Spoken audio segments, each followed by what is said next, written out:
up guys, welcome back to my channel. I'm Chris Holt and welcome back to episode 2 of my Road to State Records series. Today the video topic is how to set up your strongest possible workout. So I'm going to go over what I do before my workout, during my workout, and after my workout to ensure I'm having my best and strongest workout possible. Today I have a push workout that I'm going to do. First off, before any kind of workout or pre-workout meal occurs, as soon as I wake up, after I weigh myself, of course, which, by the way, I had a good weigh-in. I had a good weigh-in this morning. I think I'm down close to 4 pounds-ish, so that's going very well considering it's been about 2 weeks since the first video went up. So that I'm right on target, not quite over 2 pounds per week, which is good because that's my max. Anyway, after I get that weigh-in, the next thing I do is I start sipping water. A lot of it, for hours. Before any workout occurs, before I can even think about going to the gym, I need to be heavily hydrated in the hours leading up to the workout. So I've already drank like 1-2 of these, almost like a half gallon of water. Needless to say, I'm hydrated. First thing I do outside of hydrate to get ready for my perfect workout is I take care of my pre-workout meal. This will take place about an hour before the workout for optimal digestion. If you eat it right before the workout, you might feel sick or bloated or something. This isn't a lot of food though, so you probably still won't feel bloated, but I still like to eat it an hour beforehand. That's just when it feels best for me. What I have here is 100% whole wheat bread. I have some PB Fit peanut butter powder. This stuff is great. It's because it's just like regular peanut butter, but it has some of the fat removed, has a higher protein ratio. I like that. I have about 4 tablespoons in here that I'm going to mix with water. It is a powder in the package. That's just because it won't last very long on a shelf outside of it being a powder. It's just how it is. But you can mix it with water and it makes it whatever consistency you want it to be, thinner, thicker. It's up to you. And then a little bit of kosher salt that I'm going to sprinkle on top, which is going to help me with those pumps in the workout. I don't recommend salting your foods if you're a person with high blood pressure, if that's a chronic issue for you. I have the opposite problem where my blood pressure will tend to be low sometimes, so this helps me get back into range. Plus it also tastes great. So I'm going to go ahead and pop these in the toaster. While those are browning, I'm going to mix in some of the water. I'm going to use a little bit of tap water. You can decide whatever consistency you want it to be. So right now it's still very thick, so we just add a little bit more water. Sometimes I'm in the mood for like more of a desserty thing. This is just a psychological thing. So I'll make it really, really thin and it's like a peanut butter sauce like you might put on a sundae. I really like that. Right now I'm going to go for like kind of a normal traditional peanut butter thickness. Maybe a little bit thinner than normal because that's just what I like, but nothing too drippy. There we go. That's right about where you want it. Though you can add as much water or as little water as you want. It's up to you. There are no rules in the kitchen. I have to wait for the toast to pop. Seductively stirs peanut butter. And I'm going to quickly spread this over top. I love this meal a lot. I get really excited about it. Almost get more excited about it than my workout, to be honest. And now for that extra pizzazz. Not a whole lot of salt. That's actually a little bit more than I normally use, but very close. Just a pinch, maybe a pinch and a half. Sprinkle it over top. Boom! This meal is fantastic because not only is it filled with protein, plant-based protein at that. Not that I have a particular preference over plant protein, regular protein. But, you know, if you're a person who does like plant protein a lot, PB Fit peanut butter powder or PB2 or just any kind of low-fat peanut butter, excellent choice. I really like it. I'm a huge fan of peanut butter. I like protein. This does the trick. So this is going to get me at about 24 grams of protein and 300 calories for both of these. I don't track fats and carbs specifically. They're somewhat interchangeable. I more so track the calories. So I do know it's 300 calories and that it's very low in fat. So it is mostly carbohydrates in this meal with good protein support, but very low fat. You don't want a lot of fat digesting during your workout because it'll slow down your digestion. It'll make it more difficult for your carbohydrates to be digested and be readily available during your workout, which is the whole purpose. That's the meal. So I'm going to get this down, then I'll see you at the gym. Real quick, I just got to the gym, sitting in my car in the parking lot, and before I head in, I wanted to be fully transparent about I do take a pre-workout. It's not super important, the brand. It's just a basic store brand. You can get it at GNC. You can get similar kinds at Walmart. Basically, the most important thing is that we have some caffeine in here, and that's what gets my workout going. It's totally optional. You don't need to work out with this. I work out without it all the time. But if I'm being completely transparent, my best workout, which is what we're covering in today's video, does include some form of caffeine. So, now, welcome to my first ever voiceover. I hope you guys are as excited about it as I am. Apologies for the audio. This is my first time. I have done some testing with my current microphone and it does not sound good, so I apologize for that. If you have any microphone recommendations, just put them in the comments down below, because I for sure need an upgrade from this.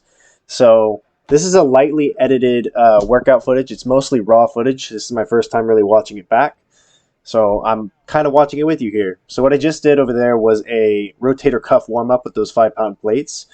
Helps me get into a better range of motion, helps me loosen up the shoulders so I don't injure myself, because rotator cuff injuries are extremely common.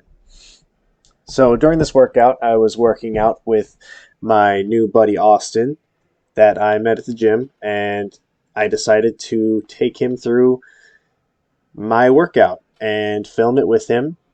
He offered to film for me, so yeah, this is the workout. So we start off with 1 plate on bench press to warm up. We do pause reps there at the bottom. Yeah, this is crazy. Watching myself back in real time and commenting live is crazy. So to save time, because this video was going to end up being like 25 minutes long otherwise, I have us alternating our warm-up sets. So I started off with 1 plate, and then I moved on to 1 plate and a 25-pound plate, but we're skipping over that. So Austin's demonstrating what that warm-up looked like to save time.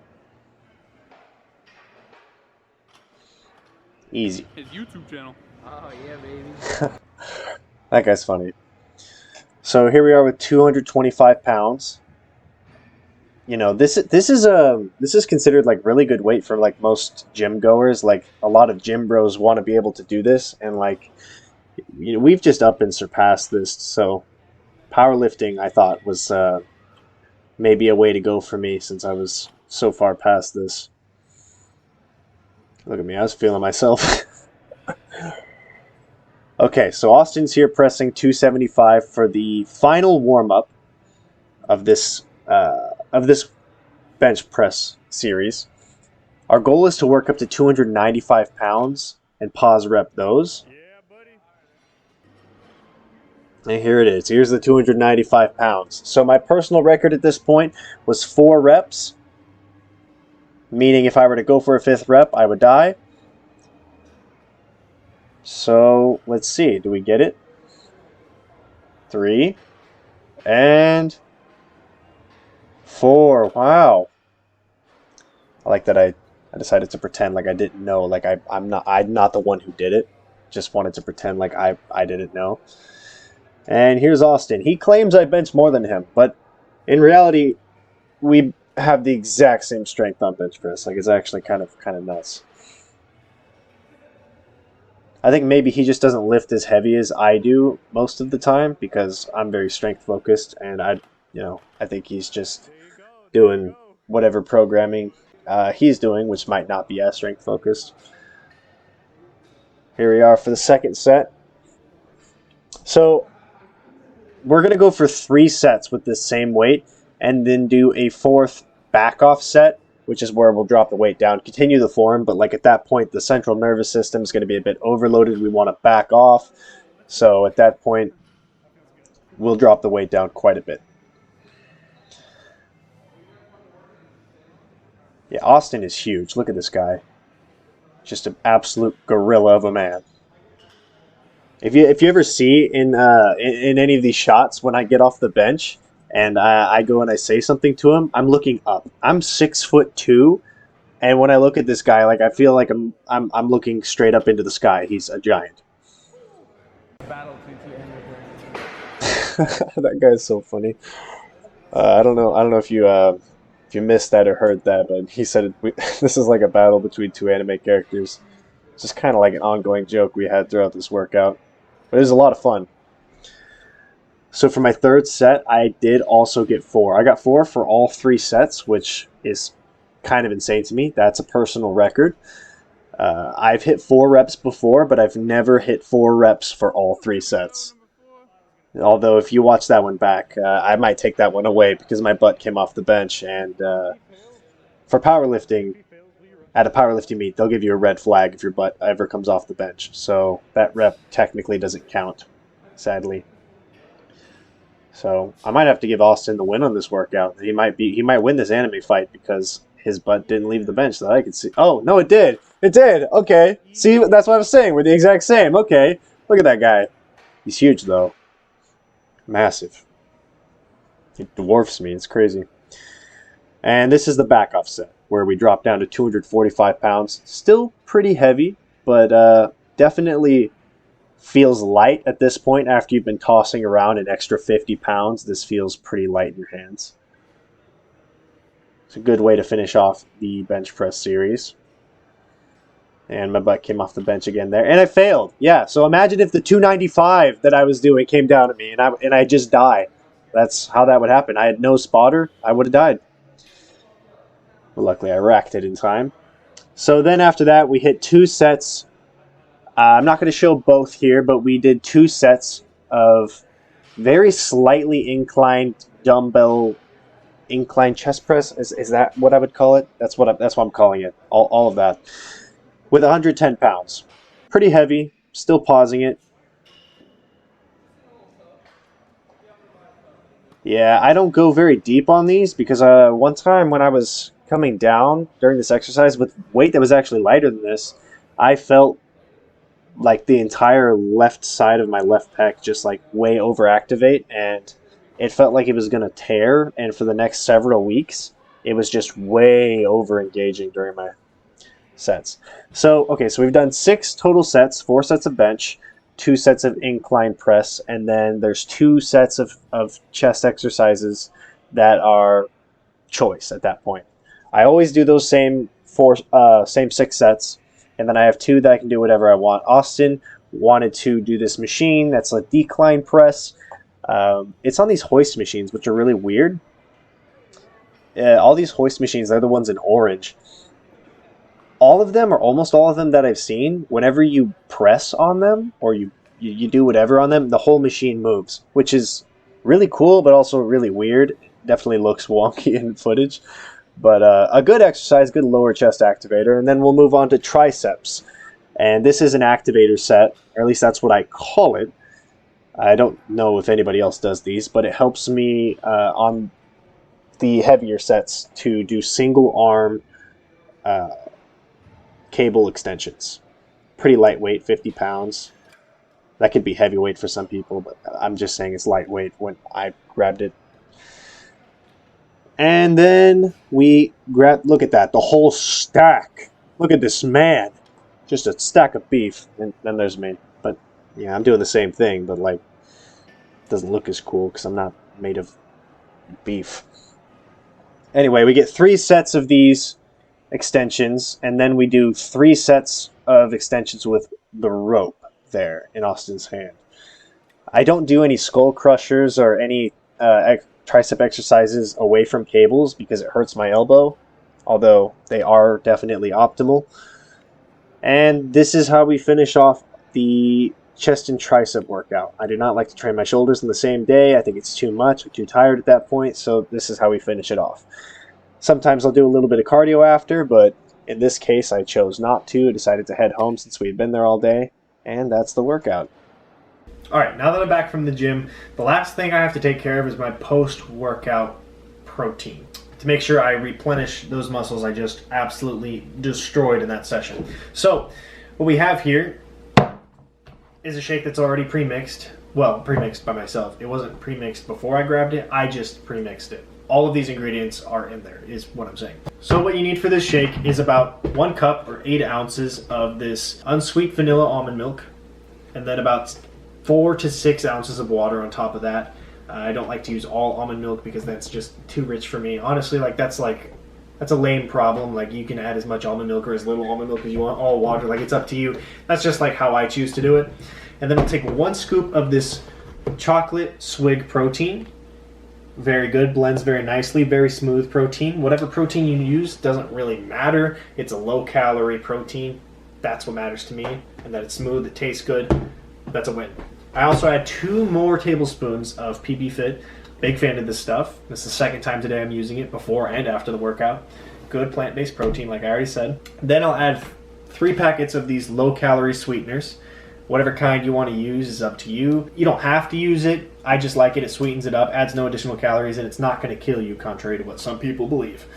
And then another pinch of salt to make sure I don't start cramping up like crazy. When I'm sodium deprived, that does happen to me. Speaking of not cramping like crazy, banana.